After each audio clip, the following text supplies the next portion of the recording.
Topic डालो trigonometric ratios. सो trigonometry तुम्हारे syllabus में 3 पार्ट्स में, one part is trigonometric ratios,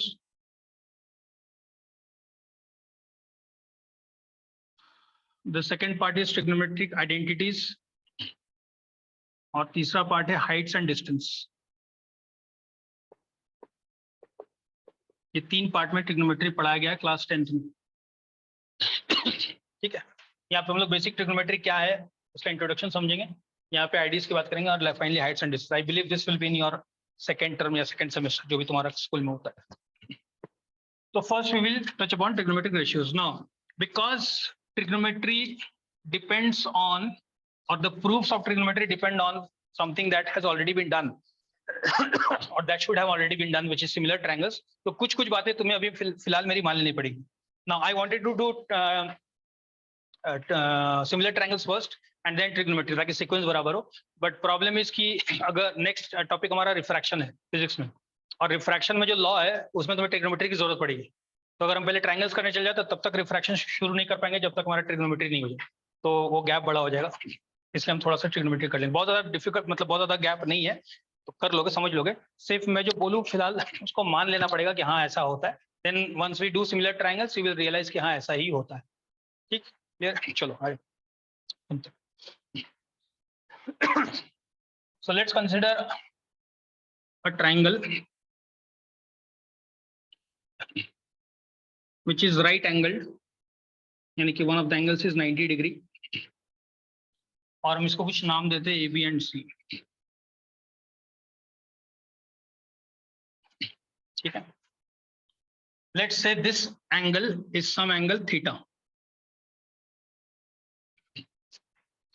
तो हम कुछ कन्वेंशंस बनाएंगे और उस कन्वेंशन के हिसाब से कुछ नेमिंग करेंगे, और ऐसा क्यों कर रही है थोड़ी देर के बाद समझ में। जो भी हमारा एंगल थीटा होगा, राइट, जो 90 डिग्री उसके अलावा की बात हो रही है, 90 डिग्री की बात नहीं चल रही। 90 डिग्री के अलावा 2 एंगल्स होंगे, उनमें से कोई एक एंगल को हम थीटा बोल रहे हैं, राइट। जिस एंगल को भी हम थीटा बोल रहे हैं उसके जो सामने वाला साइड होगा, इस केस में ए बी, इसको हम बोलेंगे परपेंडिकुलर।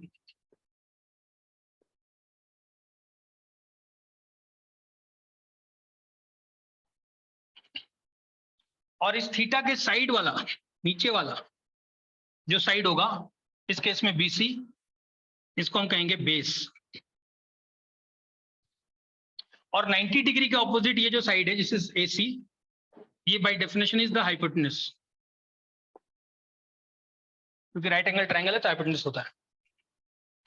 ठीक, 3 ट्रायंगल के 3 साइड का हमने 3 नामकरण कर दिया। 90 डिग्री के ऑपोजिट वाला साइड हाइपोटेन्यूज जो पहले था वैसे ही है। अब उसके अलावा 2 एंगल्स होते हैं, उनमें से जिस एंगल की भी बात चल रही है, जैसे मान लो इस एंगल की बात चल रही है, ये अगर थीटा है, तो अगर हम थीटा एंगल की बात कर रहे हैं तो थीटा एंगल के सामने वाला जो साइड होगा उसको कहेंगे परपेंडिकुलर, और उसके एडजेसेंट जो होगा, राइट, उसके साइड में जो होगा, उसका एडजेसेंट जो होगा उसको कहेंगे बेस। क्लियर है? अच्छा, ये मान लो अगर ट्रायंगल ऐसा हो जाए, सेम ट्रायंगल, और इस बार थीटा ये वाला एंगल हो और ये 90 डिग्री, तो AC को क्या कहेंगे? हाइपोटेन्यूज, उसका चेंज नहीं होने वाला। बट इस बार बेस कौन होगा और परपेंडिकुलर कौन होगा? फिर से वही, थीटा के सामने वाला साइड परपेंडिकुलर और एडजेसेंट साइड। तो इस केस में perpendicular is BC and base is, तो बेस और परपेंडिकुलर कौन है ये किस बात पे डिपेंड करेगा कि तुम किस एंगल के बारे में बात कर रहे हो। ठीक, हाइपोटेन्यूज जो वो फिक्स है 90 डिग्री का ऑपोजिट वाला, बट बेस और परपेंडिकुलर किसको बोलेंगे, ये किस बात पे डिपेंड करेगा? एंगल पे, कि एंगल कौन सा है। क्लियर है? इस बात को पहले नोट करो, नोट करते चलो छोटी छोटी।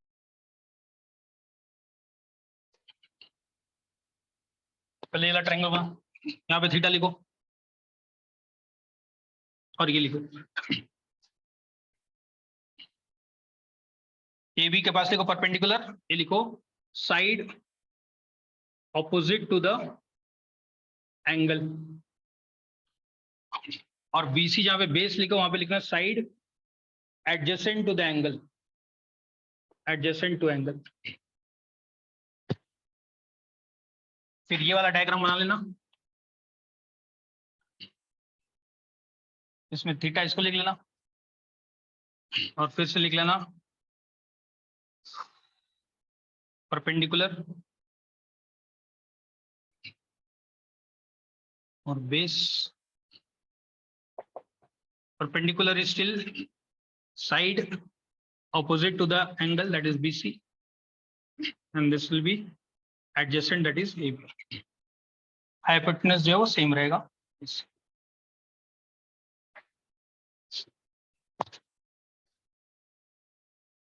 ठीक, यहां तक मेरे साथ। अब सुना ध्यान से। So we will take one of those triangles and we will further explore. So let's say हमारे पास ये ट्रायंगल है,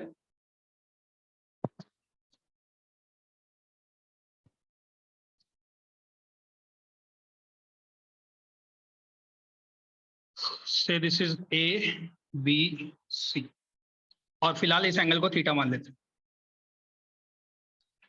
ठीक है।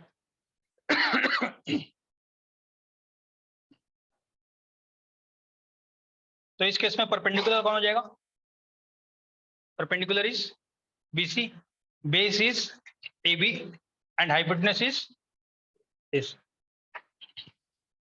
Now let me draw another triangle. यहाँ मान लो ये B1, ये C1, और जस्ट इसको मैं 1 लिख रहा हूँ, इसलिए मैं इसको फिलहाल 0 और ले रहा हूँ ताकि पता चले कि ये 0 1। So you can see another triangle A B1 C1. Can you see that triangle A B1 C1? अगर मैं उस ट्रायंगल की बात करूं तो उस ट्रायंगल का परपेंडिकुलर कौन है? B1 C1। उस ट्रायंगल का बेस कौन है? A B1। Agreed? Now it is very interesting to note that if you take the ratio of the sides of these two triangles, then they will be equal. मतलब जैसे मान लो मेरे पास triangle है ABC, right?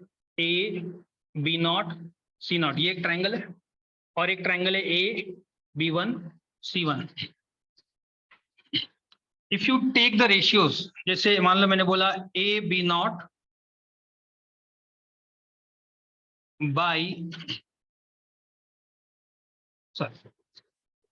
B0 C0 by A C0, ये किस triangle का part है? ये दोनों साइड किस ट्रायंगल का है? ये किस ट्रायंगल का पार्ट है? A B0 C0, right? B0 C0 क्या है इस ट्रायंगल का? परपेंडिकुलर। ये कौन है? Hypotenuse. If you find this ratio, if you calculate this ratio, measure इसको मेजर करो, राइट? B0 C0 को मेजर करो, मान लो कुछ 3 सेंटीमीटर आया, कुछ 4 सेंटीमीटर आया, 5 सेंटीमीटर जो भी आया, और A C0 को मेजर करो और 2 नंबर यहाँ पे लिखो। Then you take the other triangle और उसके भी कॉरेस्पॉन्डिंग साइड को लो, यानी कि यहाँ पे B0 C0 को लिया था, ये कौन था? ये परपेंडिकुलर था, तो इस वाले ट्रायंगल का परपेंडिकुलर कौन होगा?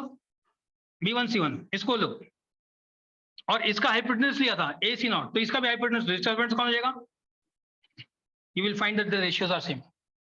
ये नंबर कुछ भी हो सकता है ये 3 है, ये 5 है, let's say just for example. हो सकता है ये तुम कैलकुलेट ये मेजर किए, ये 3 आया, ये 5 आया, ठीक है? हो सकता है इसको मेजर किए, ये 6 आया, ये 10 आया, यानी कि B1 C1 is 6 and this is 10, but you will find that the ratio that is 3/5 will remain constant.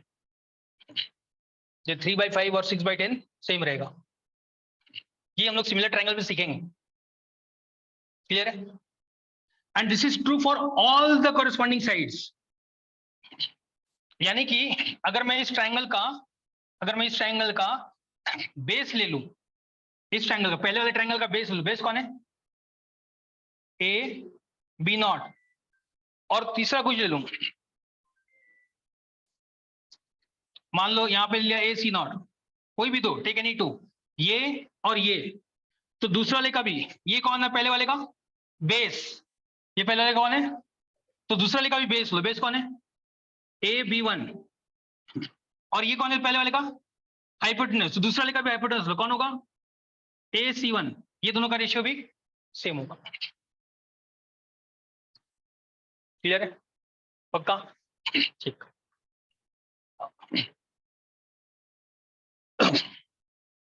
अगर मेरे पास एक ट्रायंगल है और मान लीजिए एंगल थीटा है, तो इसके ऑपोजिट वाले को हम परपेंडिकुलर बोल रहे हैं। अब मैं इसको P से डिनोट कर रहा हूँ, दिस लेंथ। इसका जो एडजेसेंट वाला उसको मैं बेस बोलता हूँ, तो B से डिनोट कर रहा हूँ। और इसका जो 90 डिग्री वाला ऑपोजिट उसको मैं H से डिनोट कर रहा हूँ। तो आई हैव 3 लेंथ्स, राइट? तो ऐसे कितने रेशियोज बन सकते हैं? 6 रेशियो बनेगा। कौन सा? एक बन सकता है P/H, एक बन सकता है B/H, एक बन सकता है P/B। अरे बन सकता है जी, P/H, B/H, P/B। और 3 और बनेगा इसके उल्टे वाले, यानी कि P/H बना तो एक बनेगा H/P, एक B/H बना तो एक बनेगा H/B, और एक P/B बना तो बनेगा B/P। 6 रेशियोज बन सकता है, राइट? अब सुनना मेरी बात ध्यान से। मान लो मैंने एक ट्रायंगल लिया A/B0 C0। सुनना ध्यान से, this is going to be very interesting if you understand the concept कि क्यों ऐसा ये सब कर रहे हैं, मजा आ जाएगा। यहां से यहां इसका बेस है, मान लो मैं इसको B1 बोलता हूं, right? So this length is B1, ठीक है? इस ट्रायंगल के लिए ये इसका बेस है, सॉरी इसको मैं B0 बोलता हूं। इस ट्रायंगल के लिए ये इसका बेस है, इसको मैं B1 बोलता हूं। इस ट्रायंगल के लिए ये इस ट्रायंगल का कौन है? परपेंडिकुलर, मैं इसको P0 बोलता हूं। और इस वाले ट्रायंगल के लिए इसका परपेंडिकुलर, में इसको P1 बोलता हूं। और अभी अभी हमने सीखा कि P0/B0 will be equal to, अभी हमने सीखा कि अगर ये ट्रायंगल ऐसा है, इसको सिमिलर ट्रायंगल बोलते हैं, ऐसा ही ट्रायंगल, राइट? ये कॉमन एंगल थीटा है, एक 90 डिग्री है, दूसरा थीटा है, तो तीसरा एंगल कैसा होगा?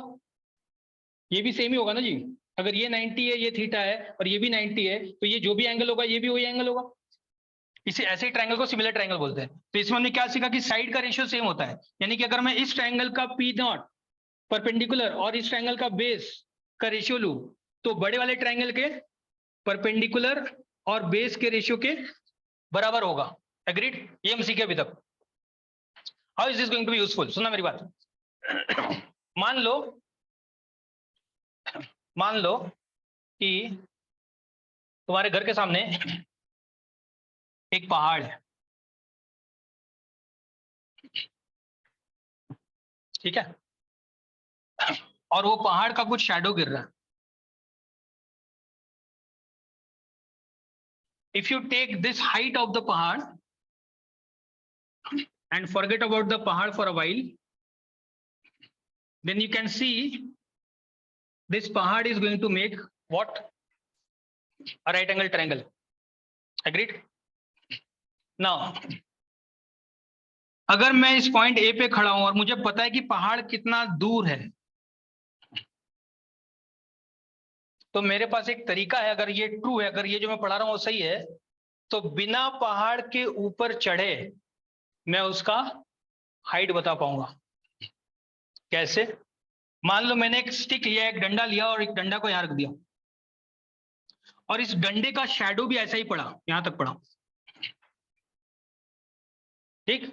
तो सोचो ये जो डंडे का हाइट है, मान लो इसको मैं बोलता हूं P0, और ये जो लेंथ है इसको मैं बोलूंगा B0।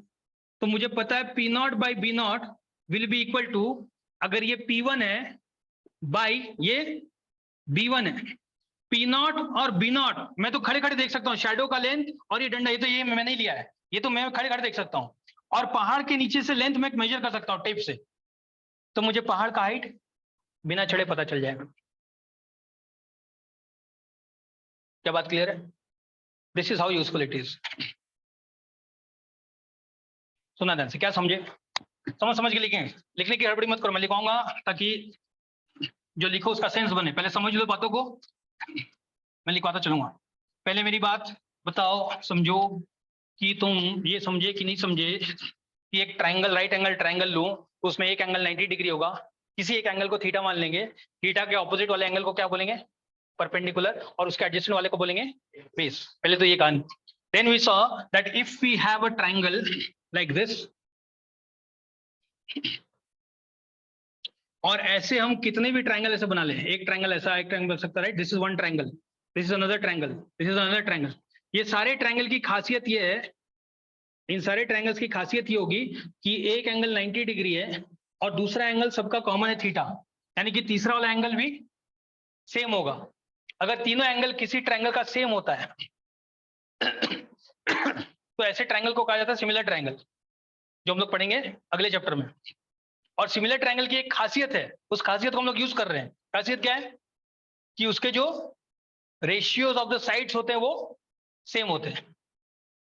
तो क्योंकि रेशियो ऑफ साइड था, हमने रेशियो ऑफ साइड की जगह पे हमने उसका नाम क्या दे दिया, परपेंडिकुलर बेस एंड हाइट। क्या नाम दे दिया, परपेंडिकुलर बेस एंड हाइट। और कैसे sorry hypotenuse, perpendicular base and hypotenuse कैसे डिफाइन करते हैं, थीटा के ऑपोजिट वाला एंगल, थीटा के ऑपोजिट वाला साइड परपेंडिकुलर, एडजेसेंट वाला बेस, और 90 डिग्री का ऑपोजिट वाला हाइपोटेनस। फिर हमने देखा कि इन तीनों को अगर लिया तो कितने रेशियोज बने, 6 रेशियोज बने। तो अगर कोई एंगल थीटा है तो ये ट्रायंगल हो चाहे ये ट्रायंगल हो चाहे कोई भी ट्रायंगल हो, the ratios will remain same, है ना जी। तो क्योंकि ये रेशियोज सेम होने वाले, तो इसका मतलब ये रेशियोज इंपॉर्टेंट होने वाले, और क्योंकि ये रेशियोज इंपॉर्टेंट होने वाले तो हमने कर दिया इनका नामकरण। जो भी हमारे लाइफ में इंपॉर्टेंट होता है हम उसका सबसे पहले क्या करेंगे, नामकरण। घर पे बच्चे होते हैं, सबसे पहले क्या होता है, कुछ नाम देते हैं, चुन्नू मुन्नू कुछ नाम। So all these 6 ratios will have some chunnu munnu names. Clear? 6 ratios कौन से, परपेंडिकुलर बेस हाइट के सारे कॉम्बिनेशंस, राइट।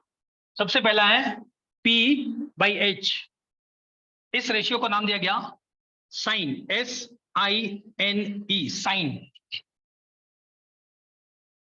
ठीक है, बट साइन किसका, साइन उसका जिस थीटा के लिए वो परपेंडिकुलर था और वो बेस था, तो इसलिए हम कहेंगे sine of the angle theta. तो इसको लिखेंगे ऐसा, क्योंकि हम बार बार ये ई लिखना नहीं चाहते, ई से हमें नफरत है। So if I ever right sine theta, सुना मेरी बात है, if I ever right sine theta, इसका मतलब मैं क्या बोलना चाह रहा हूं कि एक ट्रायंगल है ने एक ट्रायंगल है जो कितना डिग्री का है, उसमें से एक एंगल कितना है, क्लास 10th के लिए, 11 में सब चेंज हो जाएगा, सब कहानी खत्म हो जाएगी। एक ट्रायंगल है जिसमें एक एंगल कितना है, 90 डिग्री, और उसमें से कोई एक एंगल थीटा है। इस थीटा के जो ऑपोजिट वाला है वो वाला डिवाइडेड बाय हाइपोटेनस, इसको हमने क्या नाम दिया, sine of the angle theta. और इसको लिखते हैं साइन थीटा, इस तरह से इसको लिखेंगे P/H। क्लियर है। ये जो B/H, इसको नाम दिया कोसाइन, बट बार बार हम उतना बड़ा लिखना नहीं चाहते हैं, इसलिए इसको लिखेंगे कॉस।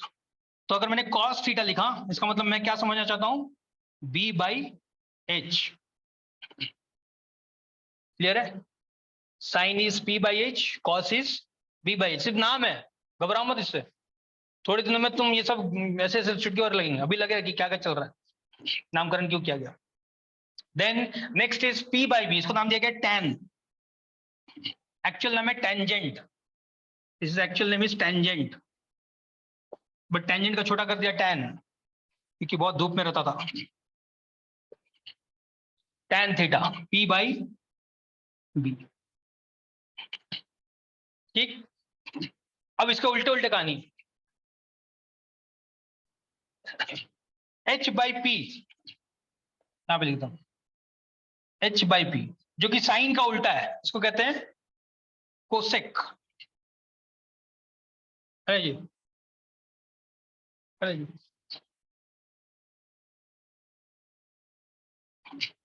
कॉस का उल्टा होगा, ये B/H हो जाएगा H/B, इसको कहते हैं sec. The actual name is secant, मैं एक्चुअल नाम ही लिखते चलता हूँ, इसका एक्चुअल नाम है सीकेंट, टेंजेंट एंड सीकेंट। इसका नाम है कोसीकेंट, सॉरी कहाँ चला गया,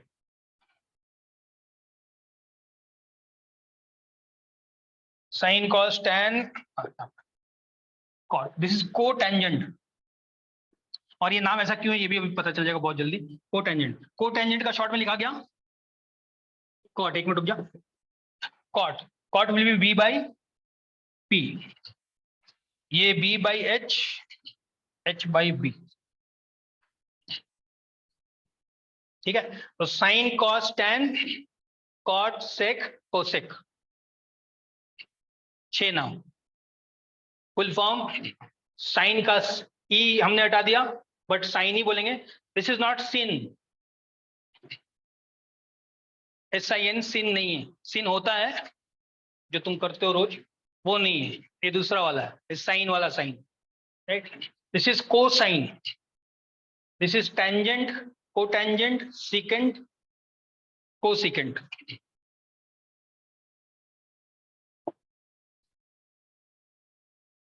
ठीक है, बट हम इतना बड़ा बड़ा नाम नहीं लेना चाहते, हम छोटे छोटे कर देंगे, इसलिए उसका sine cos tan cot sec cot जो भी था। अब तुम्हारा काम है इनको याद कर लेना अभी, right now. So I am giving you 2 minutes, you should have this in your mind right away.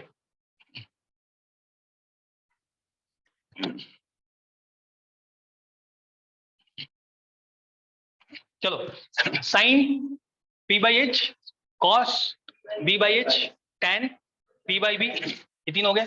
अब इसका उल्टा होता है, तो अगर देखो ध्यान से, तो tan का उल्टा है cot, इसे ऐसे लिखा गया, tan का उल्टा है cot, तो अगर ये P by B था, ये B by B हो जाएगा।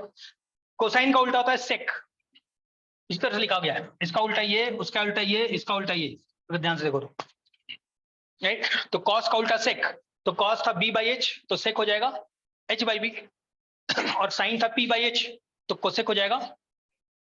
क्लियर एकदम, पक्का?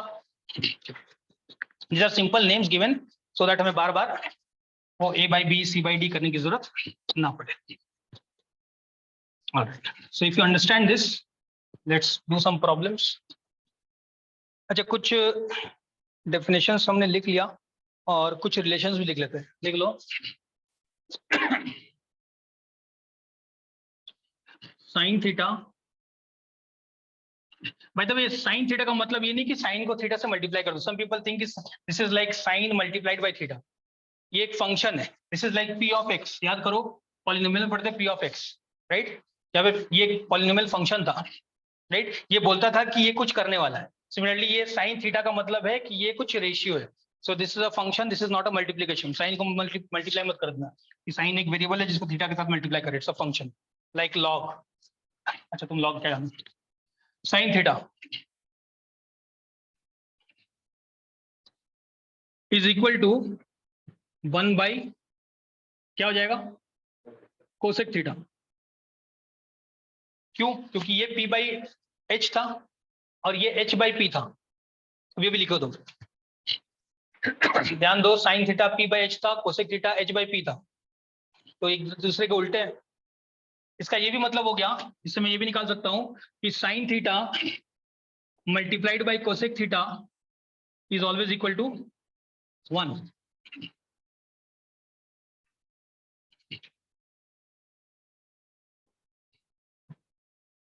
And don't worry if it doesn't make sense right now, please. पहला दिन सबको ये फीलिंग आता है, समझ बाद में भी नहीं आएगा बट फीलिंग खत्म हो जाएगी। सिंपल टॉपिक है। Cos theta B by H था, कोई था जो H बाई B था, सेक थीटा, यानी कि this is also equal to 1 by sec theta, यानी कि cos theta multiplied by sec theta is equal to 1। अच्छा, इसमें याद रखना थीटा सेम होना चाहिए ना, थीटा चेंज मत कर दो। जैसे साइन 30 डिग्री है, theta is an angle, right, 30 degree है, तो ये भी 30 डिग्री होना चाहिए, नहीं कि ये 30 डिग्री है 45 डिग्री, ऐसा मत करो, थीटा से होना। And finally tan theta is equal to 1 by cot theta यानी कि tan theta multiplied by cot theta is equal to, very interesting relationship.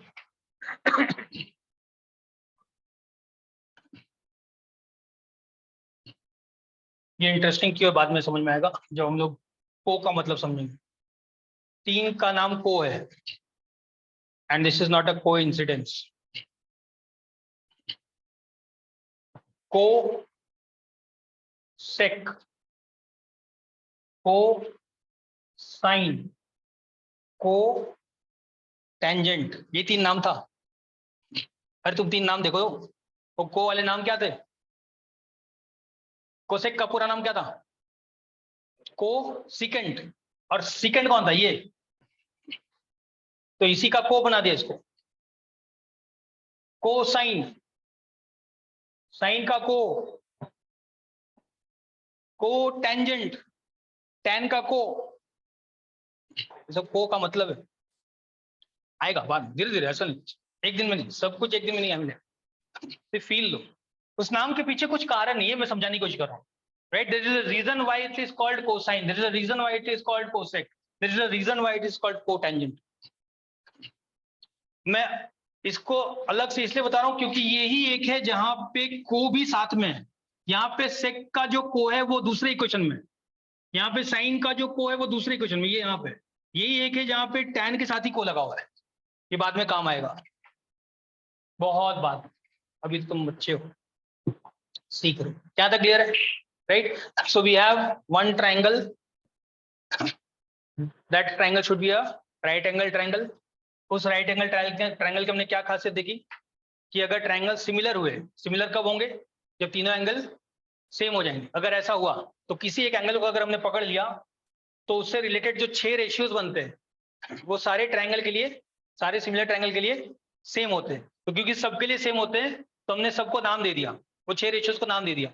नाम क्या क्या दिया? Sine, cos, tan, cot, sec, cosec. Sine P by H, cos B by H, tan P by B. देख देख के मिलाओ मत, मेरे साथ साथ उसको रटो। मैं सही बोल रहा हूं कि नहीं ये चेक मत करो, तुम मेरे साथ साथ रटने की कोशिश करो। Sine P by H, cos B by H, tan P by B.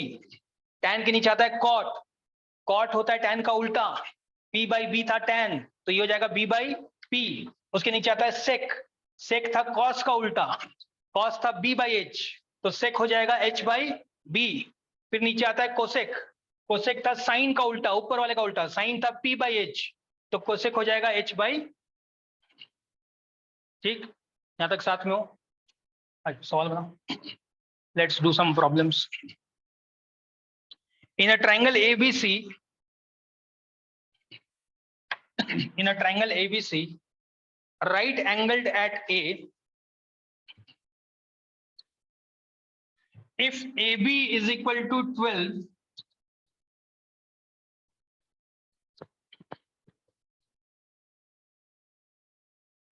AC is equal to 5,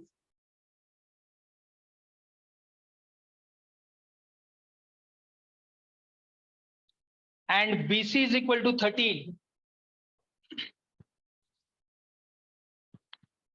then find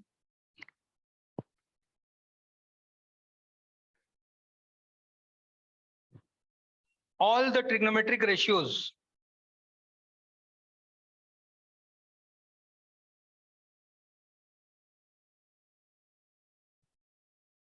then find all the trigonometric ratios। साथ में बनाएंगे, गड़बड़ी मत करो, साथ में बनाएंगे, साथ में बनाएंगे। सबसे पहले ट्रायंगल बनाते हैं, लेट्स ड्रॉ द ट्रायंगल।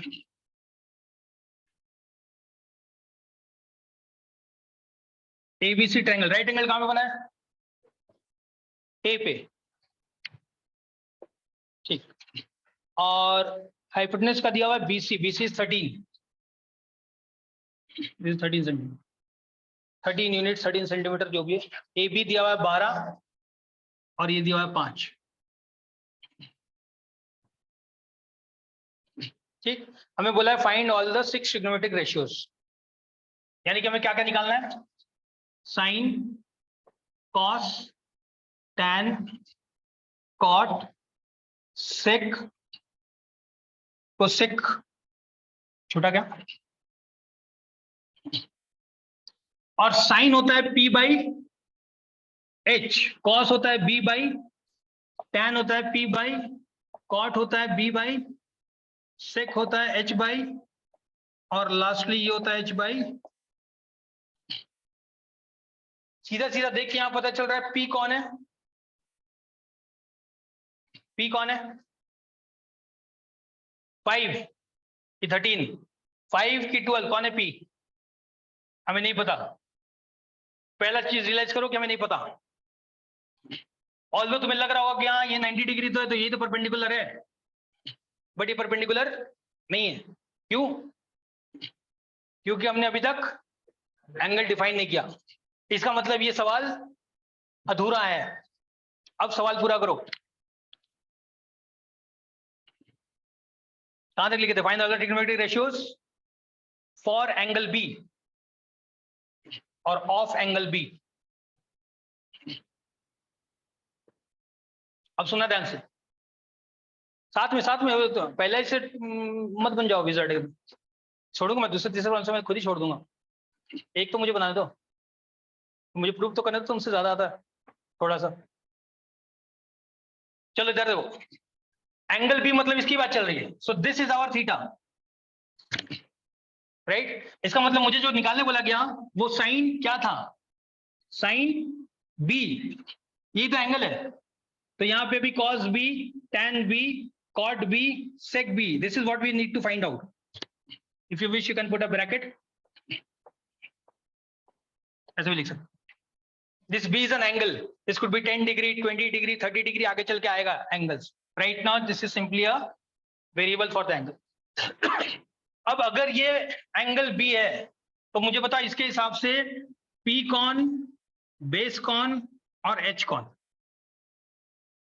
अगर angle B is the B we are talking about, who is the perpendicular?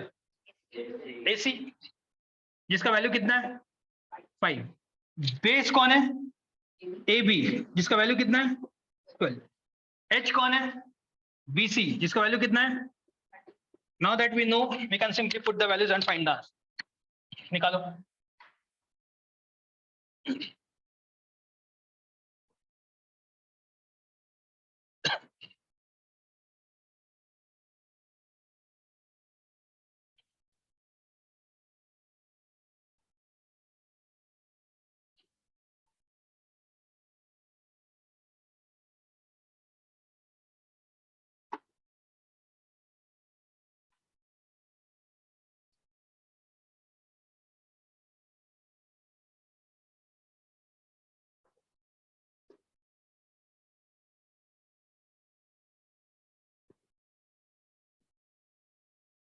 Done. क्या क्या हो जाएगा? दिस विल बी 5/12, ये सॉरी 5/13, ये 12/13, ये 5/12, 12/5, h/b है 13/12 और ये 13/,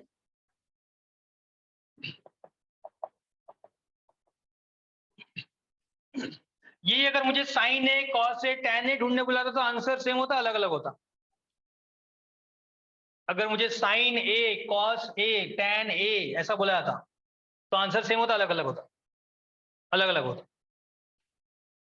देखेंगे बाद में आएगा, ऐसा हो सकता है बाद में आएगा, टेंशन मत लो, बट मैं बोल रहा हूं अलग आंसर होता। अच्छा अगर साइन सी बोला होता तो ये तो फील करते हो कि अलग आंसर आता। अरे साइन सी में लगा तो नहीं आता, सी मतलब ये वाला एंगल हो जाता। तो अगर ये वाला एंगल हो जाता तो परपेंडिकुलर सेम होता कि अलग हो जाता। इसके लिए परपेंडिकुलर हो जाता ए बी और बेस हो जाता 5। अरे हाँ ना, अरे हाँ ना। अगर एंगल बी है तो परपेंडिकुलर 5 है और बेस 12 है। अगर एंगल सी होता तो परपेंडिकुलर कौन होता 12 और बेस कौन होता 5। क्या बात समझ में आया? तो बेस और परपेंडिकुलर किस बात पे डिपेंड करेगा? किस एंगल की बात चल रही है? क्लियर है? पक्का? नेक्स्ट। इस बार मैं नहीं करना, तुम करोगे खुद से। In a triangle ABC, right angled at A, in a triangle ABC, right angled at A, if AB is equal to 5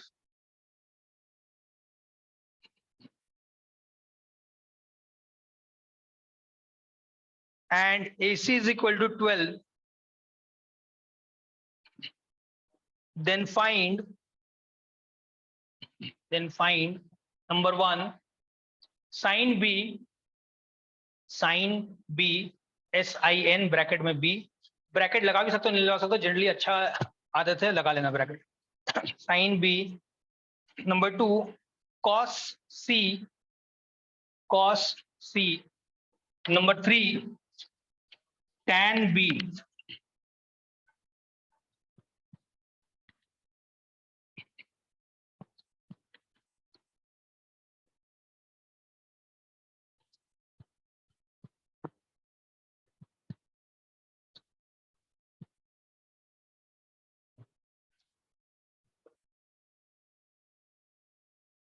बोलो इन ट्रायंगल क्या था? राइट एंगल एट ए भी दिया हुआ था, जल्दी बताओ क्या क्या दिया था जी?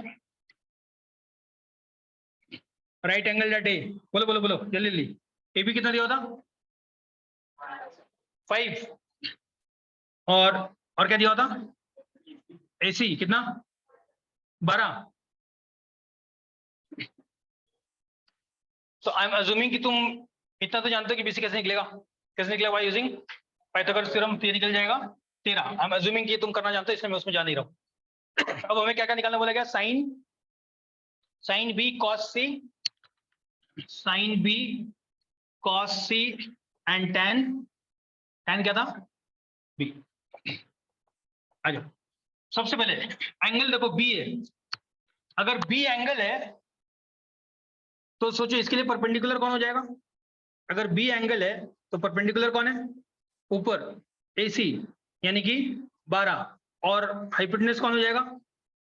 BC यानी कि 13। और मुझे यही चाहिए, P/H ही चाहिए, तो this will be equal to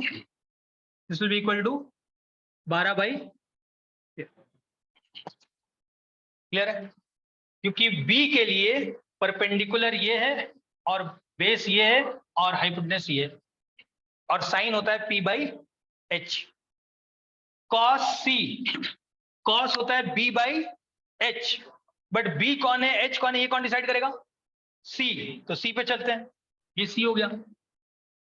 C के ऑपोजिट जो होगा ये होगा परपेंडिकुलर, और ये हो जाएगा बेस, तो इसका बेस है ये और हाइपोटेन्यूज का काम करेगा ये, तो B/H विल बी 12/13। समझ आया?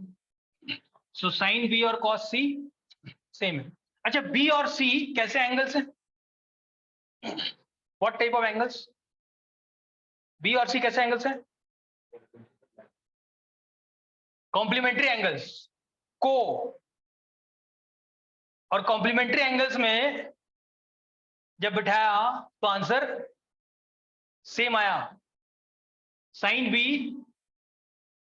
cos C का आंसर सेम आया, हमेशा ऐसा होता है, इसीलिए को नाम है, आएगा बाद में।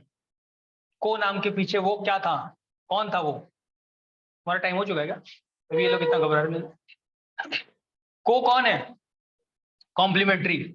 सो each of them are complementary ratios पढ़ेंगे हम लोग, इसका अगला टॉपिक कॉम्प्लीमेंट्री रेशियोज है। ठीक, tan B कैसे निकालेंगे? B के लिए फिर से P है, H है, B कौन है? B के लिए B is 5 यानी कि ये B, तो ये हो जाएगा 5 सॉरी P कौन था जी? AC बाई AB, तो जाएगा 12/, क्लियर है? सिंपल एकदम। साइन कॉस टैन बताएगा किसका रेशियो है, और एंगल बताएगा कि उस रेशियो का जो परपेंडिकुलर और बेस है वो कौन है। ठीक है एकदम। चलो एक और, अगर समझ गया बात तो।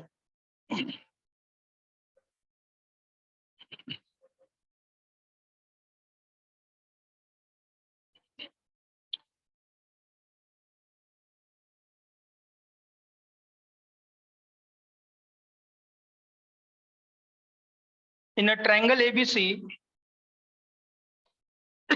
in a triangle ABC, right angled at B. In a triangle ABC, right angled at B, if AB is equal to 12, if AB is equal to 12 and BC is equal to 5, then find number 1, sin A,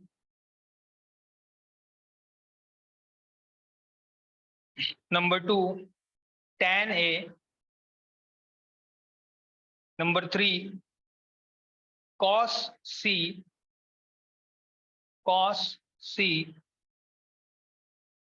and cot C, and cot C. In triangles right angle at B, A B 12 था, right angle B पे था, ए B 12 था, ये 5 था, तो ये फिर से 13 ही हो जाएगा। हमें क्या क्या पूछा? Sign A, tan A, sign A, tan A और कॉस सी और cot C.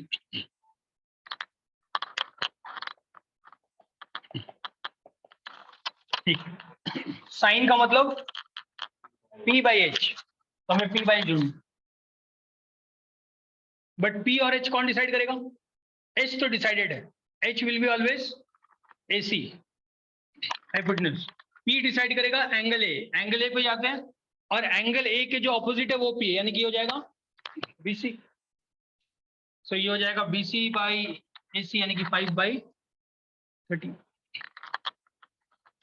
tan A again P by B, कौन डिसाइड करेगा P और B? A के लिए P है ऑपोजिट वाला यानी कि 5 cubic species by AC by AB, कौन बोलता है? 5/12 कर पाए। cos C, cos होता है B बाई H, कौन डिसाइड करेगा B और H? C पे चलते हैं, C के लिए बेस है ये यानी कि BC और हाइपोटेन्यूज तो सेम रहेगा AC, तो this will be equal to 5/30।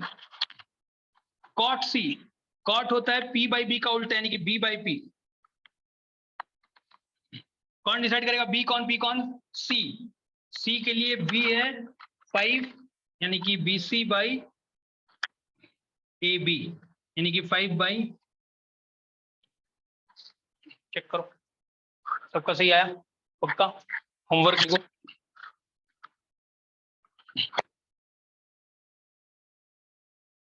Exercise 10.1, exercise 10.1, question number 2, 3,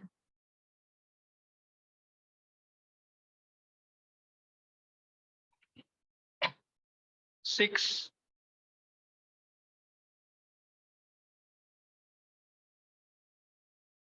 चलो फिलहाल के लिए इतने काफी।